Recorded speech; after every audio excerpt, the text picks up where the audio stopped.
This is the Late Round Podcast with your host, JJ Zacharisa.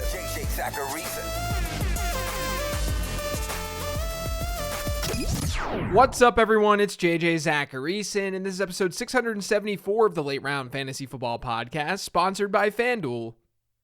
Thanks for tuning in. The 2022 NFL season is now underway, and FanDuel and GMC are back to bring you the GMC Sierra Mountain Climber Pick'em, a free-to-play contest series that gives you a chance to win a share of $10,000 in FanDuel site credit every Sunday, courtesy of GMC. Here's how it works. Every Sunday during the NFL season, you'll have a chance to answer questions based on the day's non-primetime games. The more questions you answer correctly, the higher up the mountain you'll move.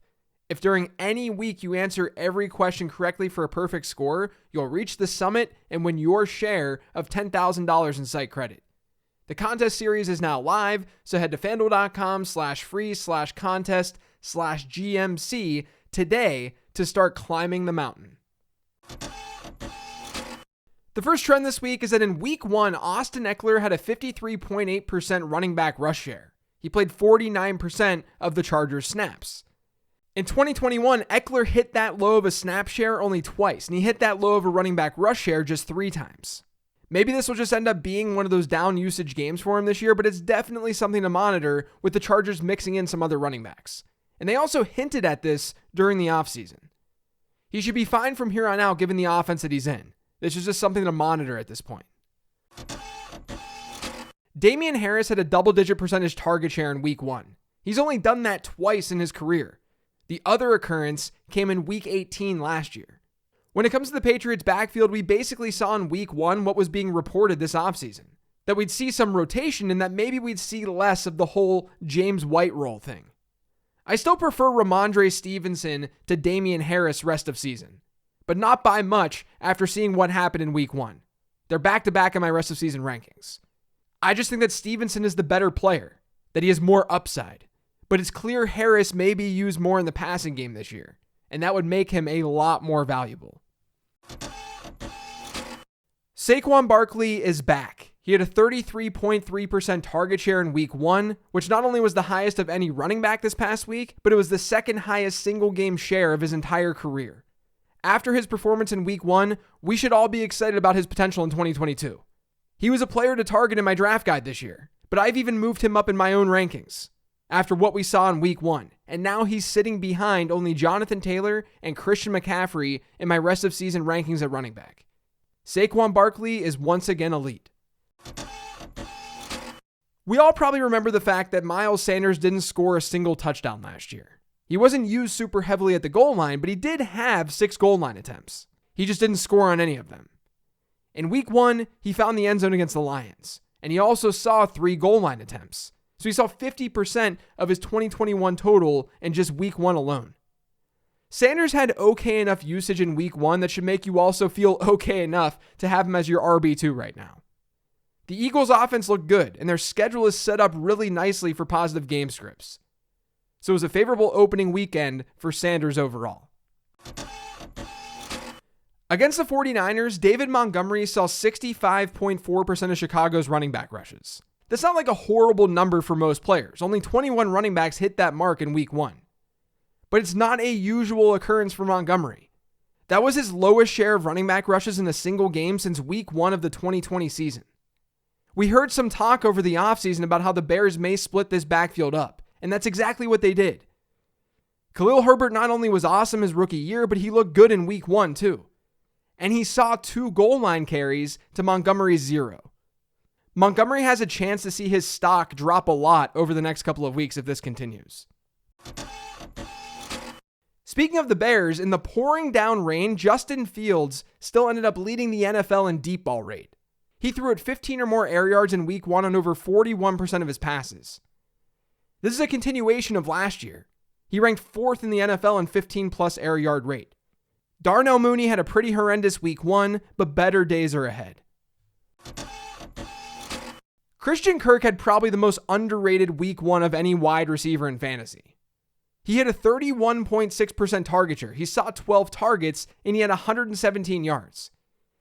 He didn't find the end zone, so he was the wide receiver 19 in PPR points scored, but according to Pro Football Focus's expected fantasy points formula, Kirk was 9th in expected points this past week at the wide receiver position. And you want to know the crazy part? Zay Jones was actually ranked ahead of him in expected points.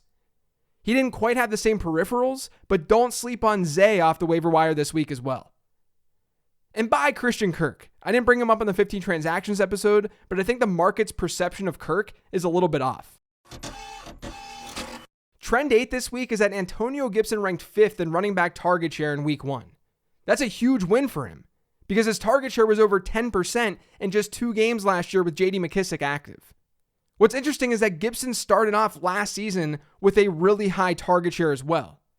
It was almost 24% in week 1 last year.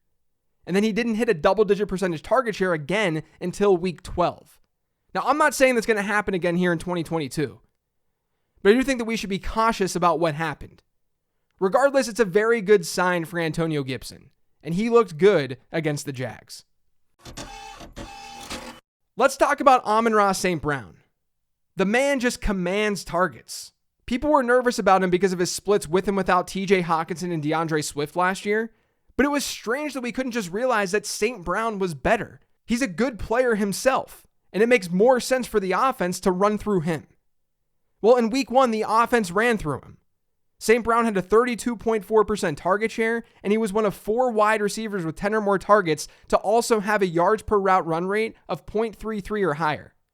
The other 3 last week, Justin Jefferson, Devontae Adams, and Tyreek Hill. That's not bad company. I actually think there's a chance the market is still too low on Amon-Ra St. Brown. It might not be a bad idea to see if you can trade for him because he's going to get a lot of looks in this offense.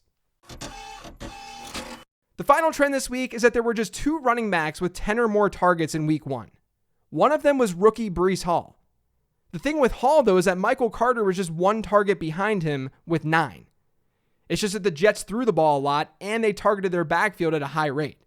Post week 1, they're 3rd in the NFL in running back target share.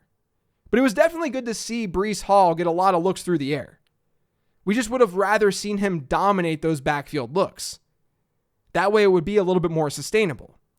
But that's what Javonte Williams did. He was the other back with 10 or more targets in week 1, and he hit 12 targets while teammate Melvin Gordon had 2. That's a fantastic sign for his potential moving forward. They were using him consistently in hurry up.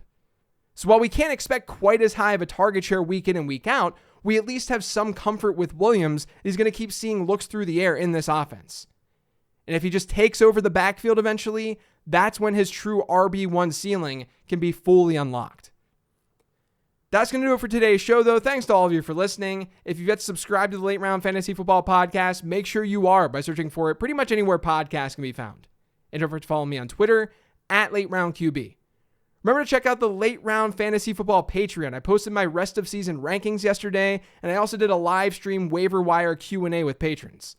It's honestly just a really great community. But thanks for listening, everyone. Really appreciate it. I'll talk to you tomorrow.